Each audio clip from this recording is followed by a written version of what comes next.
Hey guys, today we'll be doing a short review of the iPhone XR, how it holds up in 2024 and how it holds up with iOS 18. I'm actually using beta 1, so it's the first, it's first beta, so it's very buggy, very slow, so I don't recommend you to try it because it's not worth trying. It's really slow. Actually right now I'm planning to downgrade to iOS 17 unless the beta 2 gets better, because currently it's very slow. But you can have an idea how the phone holds up in general, because with iOS 17 it was much better, it was much smoother. So anyways, as you can see, the phone still looks like a new iPhone. It's crazy how someone that has an iPhone 15 Pro Max has exactly the same base system and base look for the iOS 18 as someone that has the iPhone XR.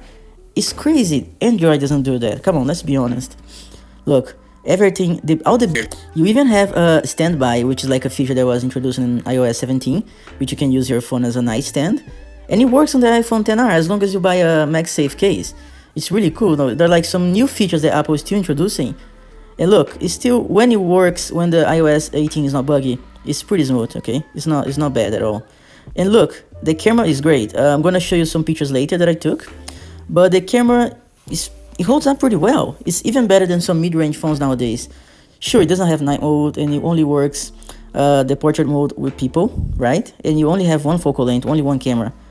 But for video, it's actually much better than some mid-range phones. iPhone for video is so good. It's still really good even today. You see, the basic camera, the basic functions that you need on an iPhone still work well. If you just need a camera to take photos, snapshots and basic photos, if you don't take photos at night too much, still works great. And you have the Leica camera app right now, which is really cool. Sure, it only works one focal length, but you can choose the presets for the color presets from the Leica. You see the different presets, and you can use it in manual mode and raw mode as well on an iPhone XR, which is really cool. As you can see, it still works. So it gives some new functions to your iPhone XR that now cost like $100, $150. So it's really cool. So like, you can still use your iPhone a lot. And now that's the screen. One of the biggest complaints when this iPhone was released was the screen. There was, oh my god, it's so low quality, 720p and whatever. But come on, look at that. The screen's fine. You can't notice the difference too much unless you're really looking at it side by side with other phones. It still has 326 ppi, right? There are even some mid-range Android phones, like budget Android phones like the Motorola's. They come with a 720p screen, but the screen's actually it has less than 300 ppi, so it's really bad. But this has 326 ppi, so it's really sharp. I mean, kind of sharp. It's not sharp, but it's good enough. You know what I mean? It's good enough. You won't notice too much. I think the screen is one of the least of your problems on your iPhone XR, right? And the battery is not too bad either. I'm getting around 5 hours of screen on time, between 4 and 5. It's not great, but the battery health is at 85%. So if it's 100%, it will be a little better. But you can't complain too much for a phone of this age. Come on, let's be honest. The sound is great, actually, much better than some mid-range phones. I can't complain too much. I don't really like the look of the new iOS 18, to be really honest with you, okay? I don't like how the control center looks. You can adjust some things, It makes it look too much like Android for me, It's a bit annoying in my opinion, but, it's not too bad. I don't like how buggy it is, but hopefully on beta 2 it will improve the, the smoothness. But look, you can multitask. You can watch a YouTube video while you browse on the internet on your phone. You can use different apps. You won't get any slowdowns unless, of course, the iOS 18 is buggy. So let's look at the basics right now. The screen is good enough. It's good. It's solid. It's not great. It's not amazing. It's good.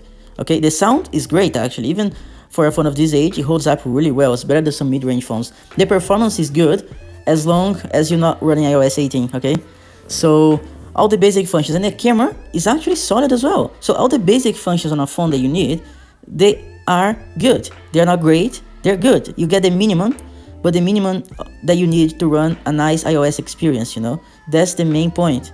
And for $150, $140, whatever, even $200, I mean, my country iPhones are more expensive, so I paid here $250 for it, which is more expensive. But even then, this is a 128 gigs model.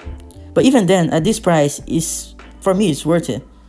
Try to get an iPhone XS, which is much better for a similar price, if you don't mind. I think it's actually better, but the battery is worse. That's a point you have to take in mind, okay? But let's see some pictures that I took. Can you see those pictures? Look at that portrait mode. Does it look like an iPhone XR took those photos? Look at the dynamic range. Smart HDR still works out. Look at that. I took those in Chicago. Look at that. Portrait mode again, low light, portrait mode again, my friend. Can you see? So the camera does the basic really well, even better than the basic. This video as well really well as well, but I'm going to post the samples on my channel on a separate video and also on my TikTok, so it's a little better. But and especially now the Apple just released the Final Cut camera app. I'm going to do a test with the iPhone XR in the Final Cut camera app, and the results are just amazing. I'm just going to tell you right now because I already done the test. I'm going to upload it soon.